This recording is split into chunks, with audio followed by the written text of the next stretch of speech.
마음을 움직이고 성취를 만들어내는 일의 작동 원리. 조정이 해답이 아니라면 과연 무엇일까? 기꺼이 무언가를 하고 싶게 만들고 강요나 힘의 제압 없이도 많은 이들을 동참하게 만들며 그리하여 스트레스가 아닌 열정과 환희에 차서 일을 해나가게 만드는 그런 원천은 과연 어디에 있을까? 세상에 상상력을 불어넣고 긍정적이며 지속적인 변화를 가능케 하고 그것을 통해 많은 이들이 번영을 누리도록 환경을 조성하는 사람이 있다. 우리는 그들을 리더라고 부른다. 당신이 비록 경영자가 아니라 해도 자기가 속한 조직을 이렇게 만들 수 있다면 당신이 바로 리더다.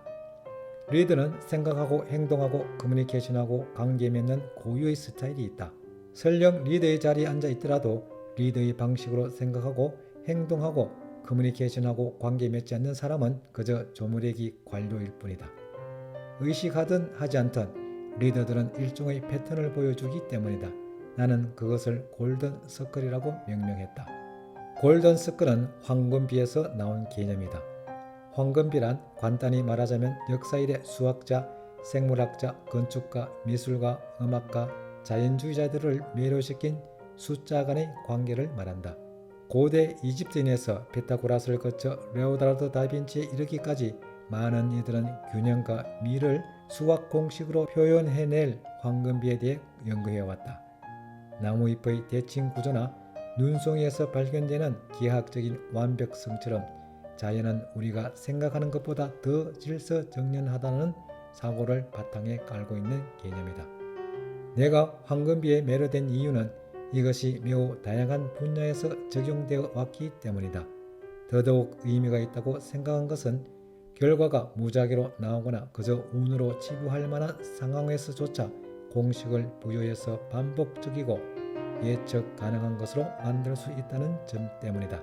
대다수 사람들이 예측 불가능의 표상으로 여기던 대자연마저 이전에 우리가 알던 것보다 훨씬 더 질서정연하다는 것이 밝혀졌다. 외관상으로 무질서해 보이는 자연의 질서가 존재한다는 증거를 보여준 황금비와 마찬가지로 골든 서클은 인간의 행동에서도 질서와 예측 가능성이 존재함을 보여준다.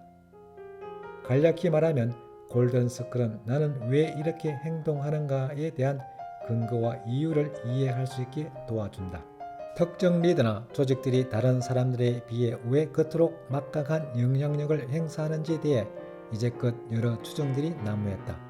나는 그 해답이 바로 골든 서클이라 생각한다.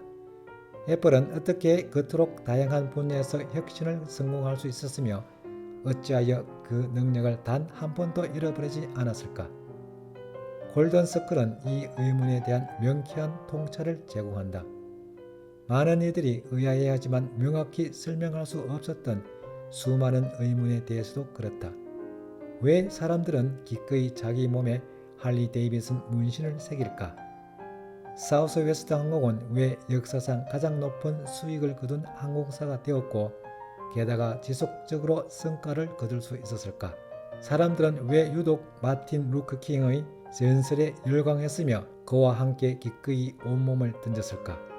미국인들은 왜 존 F 케네디의 말 한마디에 꿈을 품었으며 그의 사후에조차 기어이 달에 인류의 발자취를 남기려고 애를 썼을까? 이들은 사람들을 움직이고 일이 진척되게 하는 방법으로 조종 대신 다른 방법을 사용했다. 내가 가진 상상력과 꿈을 다른 이들에게 전념시키는 것, 즉 영감의 기법을 이들은 알고 있었다. 그리고 그 영감의 방법이 바로 골든 서클이다. 골든 서클로 세상을 변화시킬 수 있다. 리더십이라고 불리는 영향력을 높이는 데도 적용해 볼 수 있다. 기업 문화, 채용, 제품 개발, 판매와 마케팅 지침으로 활용할 수 있다. 충성도가 어떻게 만들어지는지 설명해주며 아주 단순한 아이디어를 사회적 운동으로 증폭시켜 더욱 가속도를 붙이는 방법도 알려준다. 기본은 이것이다. 중심에서부터 출발하라. 다음 그림은 골든 서클의 구조를 단순화해서 설명한 것이다. 이것의 중심적 위에서부터 출발한 것이 관건이다. 그림을 보고 시시하다는 생각이 들지도 모른다. 세상을 바꾸고 사람들을 꿈꾸게 하고 강요나 강제가 아니라 기꺼이 움직이게 만드는 그 대단한 골든 서클이 고작 이거라고? 하지만 섣부른 추정을 하기엔 이르다. 찬찬히 설명을 듣고 그러고도 별것 아닌 시시한 것으로 느껴진다면 그제야 판단해도 늦지 않다. 골든 서클의 구체적인 적용 사례를 살펴보기 전에 여기에 들어가는 개념들을 먼저 살펴볼 필요가 있다.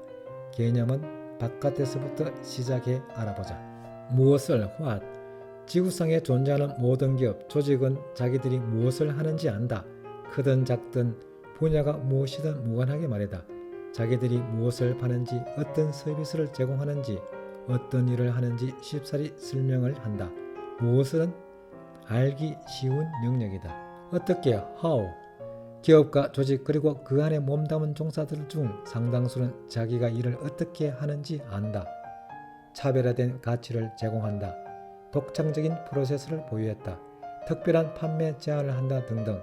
그걸 뭐라 부르든 자기 것이 경쟁자의 제품이나 서비스보다 낫다는 것을 설명하는 개념들을 갖고 있다.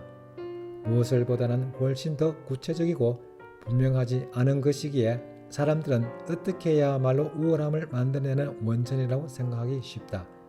대부분의 의사결정은 바로 어떻게를 둘러싸고 이루어진다. 어떻게를 훌륭히 잘 설계하면 경쟁에서 이길 수 있고 고객이나 대중의 마음도 얻을 수 있다고 생각한다. 자, 대개의 조직, 특히 기업의 경우 바로 이 두 가지 요소로 자신들의 일을 규정한다. 그 외의 것은 필요하지도 않고 또 대세에 큰 영향을 주지도 않는다고 생각한다. 그러나 중요한 한 가지가 빠졌다. 바로 왜다. 왜, why. 기업이든 거기 몸담은 개인이든 왜 일을 하는가에 대해서 망설임 없이 분명하게 설명하기는 그리 쉽지 않다. 퍼뜩 떠오르는 손쉬운 답이 있다. 돈을 벌기 위해서. 하지만 그것은 목적이 아니다. 결과일 뿐이다. 왜? 라는 질문에 원하는 것은 이유, 목적, 신념 같은 것이다. 당신 회사의 존재 이유는 무엇인가? 매일 아침 당신은 무엇을 위해 달콤한 잠자리를 박차고 일어나는가? 그토록 애를 쓰는 이유는 무엇인가? 대개의 조직 사람들은 생각하고 행동하고 커뮤니케이션을 할 때 이 서클의 바깥에서부터 출발한다. 다시 말해 무엇을 애써서 시작해서 왜 쪽으로 들어간다. 그럴만도 하다. 명료한 것에서 시작해서 애매한 것으로 나아가는 것이니 말이다. 무엇을에 대해서는 늘 이야기할 태세가 되어 있다. 어떻게에 대해서도 가끔 말한다. 하지만 왜에 대해서는 좀처럼 언급하지 않는다. 그러나 탁월한 기업은 그렇지 않다. 탁월한 리더도 그렇지 않다. 크기나 분야에 관계없이 탁월한 모든 이들은 이 서클의 안쪽에서부터 생각하고 행동하고 커뮤니케이션 한다.